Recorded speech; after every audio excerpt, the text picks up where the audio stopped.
Mr. Chairman, Council President Wiltshire, and to all the members of the Troy City Council, thank you for allowing me to speak tonight on behalf of the Troy PBA and myself. I'd also like to thank the leaders of the Christ Church for opening their doors for the betterment of our community.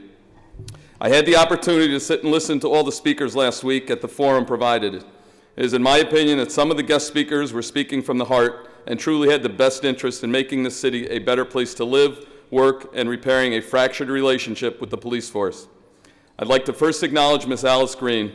Alice has strong ties to the city of Troy and is a very well-educated person. Alice typically is recognized for bringing out injustices in policing.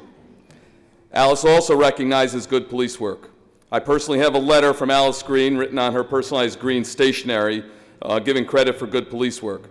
I believe that Alice will and should play a role in the healing process here in the city of Troy.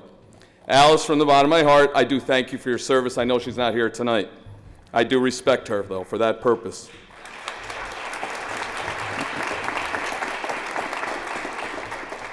One of your speakers last week was Miss Jamie Groff, and I believe she is here this evening, correct?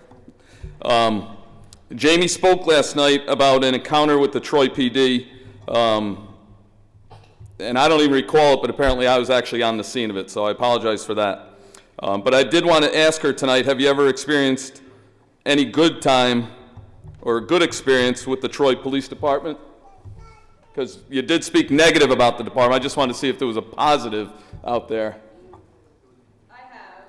I am a mother of a special needs child, and if anybody in here has a special needs child knows that they can wander off. The Troy Police did help me get my daughter back home safely and in an appropriate time manner. And I'm actually trying to work with Owens on bringing in a program for all patrol cars. It's called Take Me Home, and it's all for special needs children. It's Captain Owen she's referring to.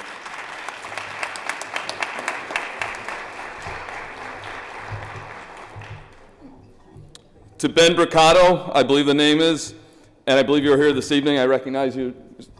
Your speech has done nothing but diminish the well-respected speakers that were attempting to solve the issue at hand. I'd like to hear from you again, but only after you have the diploma in hand. You embarrassed yourself by having a totally unrealistic approach to policing.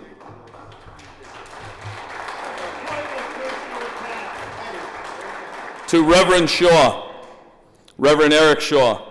I'm not sure he's in attendance this evening, but Reverend Shaw is from the Bethel Baptist Church on 5th Avenue at Jacob Street. Okay, he's here? Okay. Reverend Shaw is a shining light and a well-respected member of this community. Reverend Shaw has the ability to listen, critique, and respectively speak openly to the members of the Troy PD. Reverend Shaw, you are welcome to come forward and work with us for the betterment of the citizens of this city.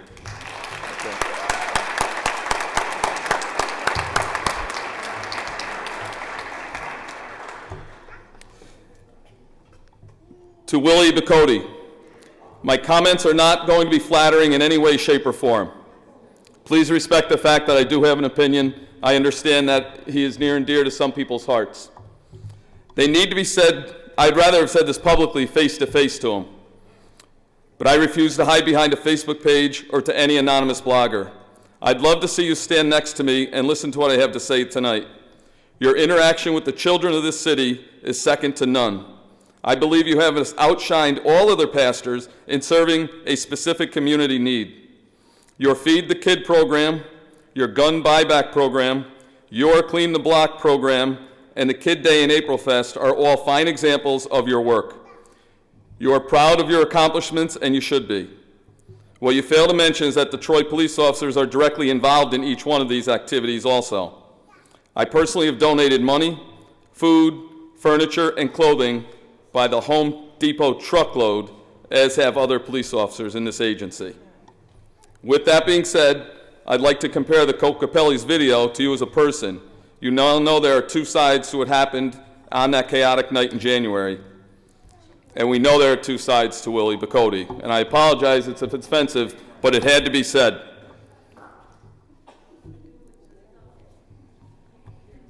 This is a New Year's Eve prayer that's posted on Facebook that he has shared with everybody. Lord, teach me to mind my own business and to clean up my own backyard. Stop hating undercover. Stop gossiping and lying on other stories I got from somewhere else. I just want to be liked, so I carry the lie. Lord, guide my footsteps that I follow only you and not others who have no vision, just a bunch of gossip, which is my addiction. It's not to embarrass him, it's a public prayer that he has on Facebook. Willie, what you have done to this community is nothing short of embarrassing and divisive. I'd like to share with everyone the meaning of the word divider. A divider is a device or a person that separates something into sections, aka a wall or a barrier. Willie, you are a divider right now in your community. Your comments on Facebook and at the rally and at the meeting last week are the other side of you. Like the video there's another side. Recent comments on Facebook, but are not limited to, we are at the threshold of celebrating another month of Black history.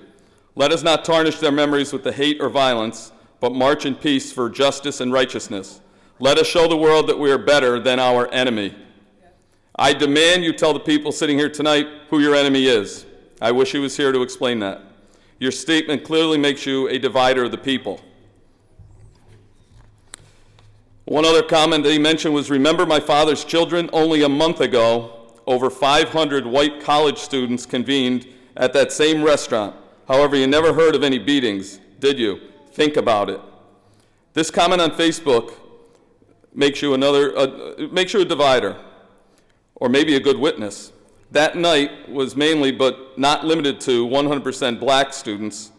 Not a one of them were out of control. The community praised the police, and the police praised SUNY Albany and the students for their professionalism.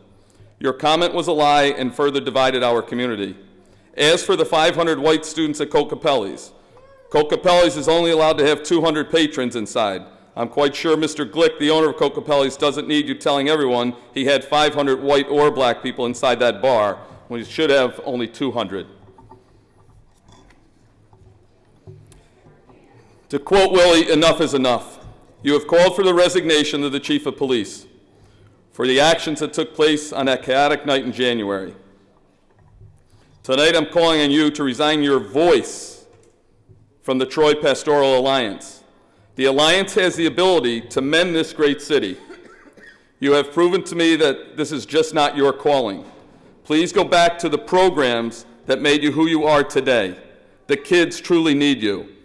I would even ask you to expand your programming to include education or mentoring program for the young males to complete high school.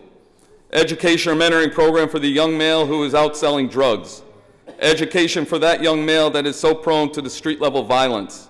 Education to the mentoring for the youth that exits a jail or a prison. Why are these youths having all these problems in society? Surely you can continue to blame the police for this issue, or do you? Willie, your comments have hurt me personally. I became a police officer in Troy to help make this a better place for the people to live and work. We had made so many advances through the community policing program. I feel we have gone back 20 years in just the past month by your unedited comments. I'd also like to turn my attention to the Troy City Council. The public safety meeting held last week may have been with good intentions, but managed to further divide two groups of people. Those groups obviously are the community and the police. Your instructions last week were that the people would speak about the Kokopelli's incident. The police were not allowed to even talk. When the chief spoke, he was booed and heckled. This week, the police would be allowed to respond. Councilman Doherty, you personally divided the two groups that are trying to work things out. Well, anyway, the rules have changed again, and we're allowing both sides to speak, not just the police side of things. If anyone's confused, you're not alone. I'm not sure if you're attempting to gain additional votes or you're defending your friend, the owner of We've got about a Kokopelli. minute. You know what? Last week, Mr. Glick had 10 minutes to speak, and he used 22. I appreciate the additional time.